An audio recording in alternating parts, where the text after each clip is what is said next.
dans ce nouvel épisode de Tracy raconte la Bible. Alors pour ceux qui ne me connaissent pas, moi c'est Tracy Finger et toute cette semaine de conférence brille, je vais vous raconter l'histoire vraie de différentes personnes dans la Bible qui ont brillé dans leur génération. Alors aujourd'hui, on va parler de quelqu'un, j'en suis sûre, tout le monde le connaît. Si je vous donne comme indice, mère,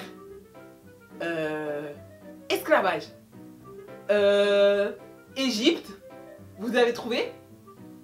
Non. Répète. Oui, c'est Moïse. Aujourd'hui, nous allons parler de Moïse, Pharaon, le peuple d'Israélites. On va vraiment découvrir un Dieu qui est vraiment formidable et qui fait d'énormes miracles. Je vous en dis pas plus et tout de suite on se retrouve avec Moïse, Pharaon, etc. Les Juifs sont beaucoup trop nombreux et en plus ils sont plus forts que nous. Il faut trouver un moyen pour les limiter.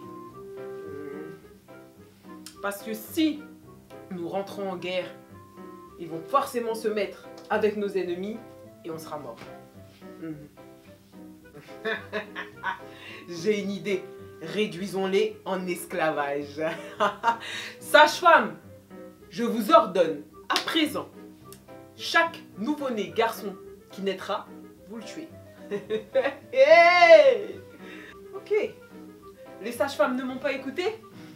Pas de problème. Prenez tous les garçons nouveau-nés âgés de moins de 3 ans et vous les jetez dans le Nil. Tout de suite! La mère de Moïse le trouva si beau. Elle ne voulait pas qu'on le tue, alors elle le cacha durant 3 mois.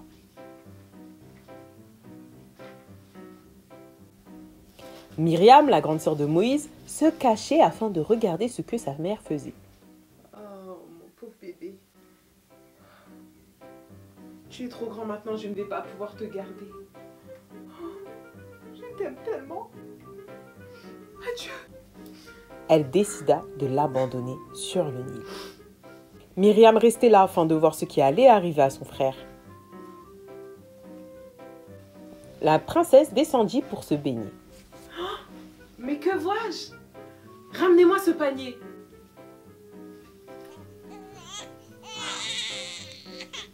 C'est un bébé hébreu. Princesse, voulez-vous que je trouve une nourrice pour pouvoir les nourrir? Oui, ramène-moi une nourrice pour l'allaiter. J'y vais.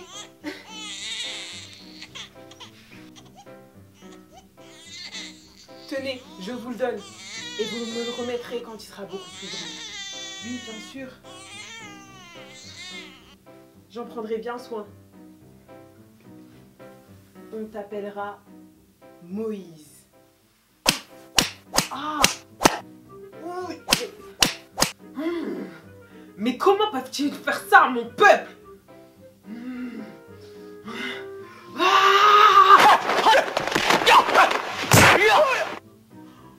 Oh, qu'est-ce que j'ai fait? Je viens de tuer un homme! Je viens de tuer un homme! Faut que je l'enterre dans le sable. Les gens sont au courant. Je dois m'en aller.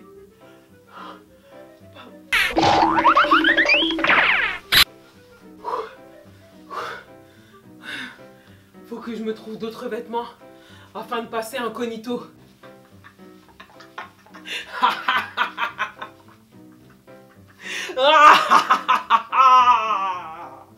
C'est moi, Dieu.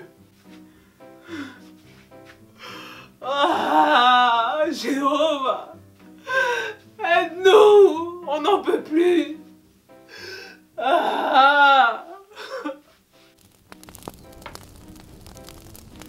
Wow. Mais pourquoi ce buisson a-t-il des flammes? Je rêve? C'est une caméra cachée ou des flammes? Mais le buisson ne se consume pas. Moïse! Moïse! Le Seigneur demanda à Moïse d'aller délivrer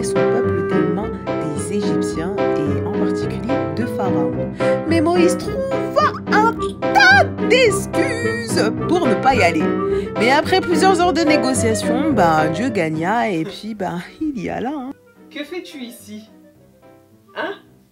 Tu es de retour? Pharaon, le Seigneur t'ordonne de laisser partir son peuple. Non. Pharaon, le Seigneur t'ordonne de laisser partir son peuple.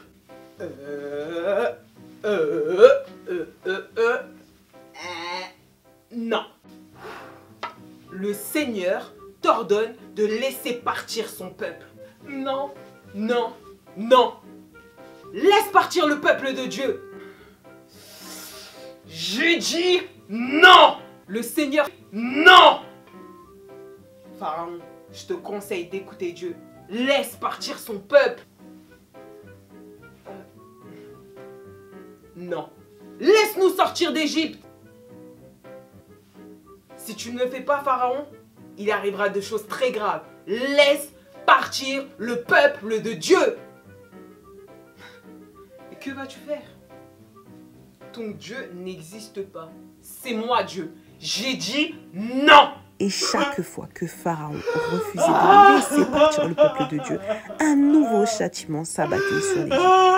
Jusqu'au jour où la 10e plaie d'Égypte arriva. Et là, c'est le drame. Mon fils, partez d'ici. Partez de mon pays. Partez. Je dis adieu. Je dis adieu. Adieu à la captivité. Je dis adieu. Je dis bye bye. Je dis bye bye. Qu'avons-nous fait? Mais qu'avons-nous fait? Qui va nous servir d'esclaves maintenant? Prenez des chars, soldats, allons les retrouver! Poursuivons-les! On y est presque, les voilà! Je vais me venger! Mais pourquoi tu nous as amenés mourir ici, Moïse? Pourquoi? Mais laisse-nous tranquilles, nous voulons servir les Égyptiens. C'est mieux que de mourir dans le désert. N'ayez pas peur, vous verrez combien Dieu est bon. Vous le verrez intervenir pour nous sauver. Les Égyptiens que vous voyez aujourd'hui, vous ne les reverrez plus jamais.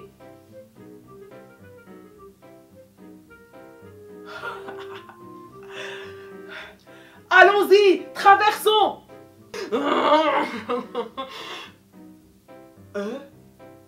Oh, wow, wow, wow, wow, wow, wow. C'est quoi ce délire?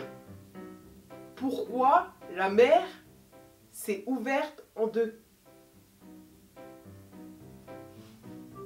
Je peux faire ça, moi? Non. Vous êtes sûr?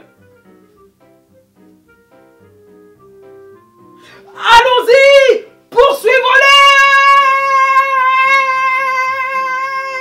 À Canaan, fait que j'arrivais. À Canaan, fait que j'arrivais.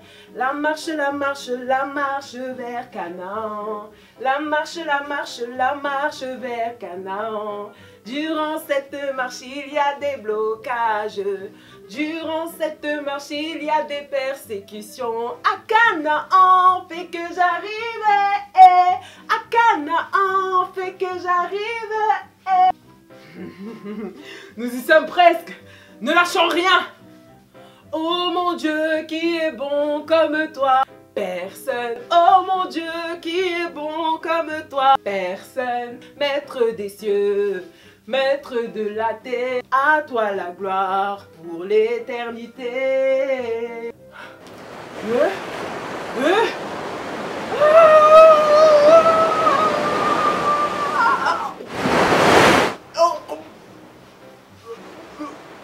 La marche, la marche, la Une marche. fois que Moïse et son vers peuple Canaan. furent arrivés de l'autre La côté, marche, la marche, la mer la se marche referma vers sur les Canaan. Égyptiens. Durant cette marche, il y a des blocages. Durant cette marche, il y a des persécutions. À Canaan, fait que j'arrivais.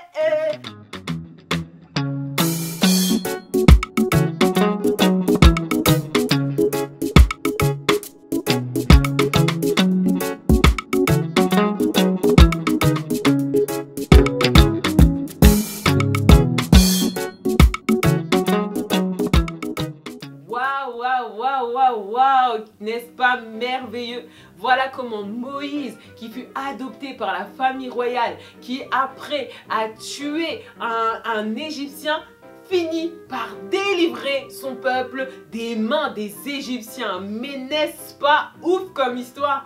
Comment Dieu peut changer une destinée à ce point-là? Alors qu'on aurait pu croire que, à cause de ce choix, qui n'est pas un bon choix, de tuer quelqu'un, on pouvait se dire, mais Moïse, c'est fini, tu as tout perdu, tu étais riche, tu étais connu, tu avais le règne qui pouvait être donné.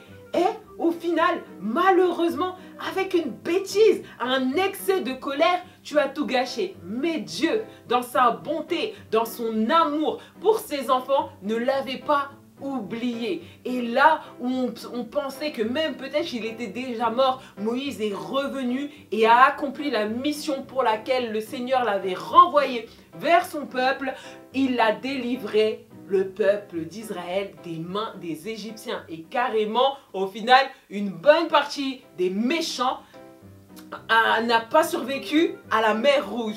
Donc vraiment, Dieu est merveilleux. Et là où les gens ont peut-être pu te dire que c'est fini, tu as fait un mauvais choix, tu n'es pas apte à faire les choses pour lesquelles tu te voyais, tu n'es pas apte à réaliser ces rêves que tu as en toi, sache une chose, la seule personne qui peut dire non dans ta vie, c'est Jésus-Christ. Alors quand Jésus dit oui, personne ne peut dire non. Quand Jésus dit oui, personne ne peut dire non. C'est le chant qu'il faut chanter lorsqu'une personne vient te dire que toi, tu n'es pas qualifié. Toi, tu ne peux pas. Tu n'as pas la bonne couleur de peau. Tu n'as pas le bon âge. Tu n'as pas la bonne onction. Ah, dis-leur, je crois en un Dieu qui est capable de changer toutes les situations. Je crois en ce Jésus qui va totalement agir dans ma vie malgré mes erreurs. Sa bonté dure à toujours et je crois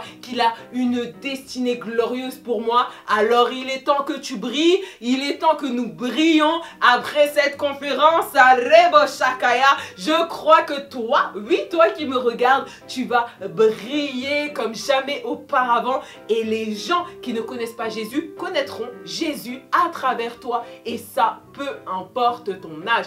Alors continue, persévère dans la foi et tu verras la gloire de Dieu qui apparaîtra sur toi au milieu des ténèbres. Brille! Allez, on se retrouve très bientôt pour un nouvel épisode. Bisous, bisous, que Dieu vous bénisse. Bye!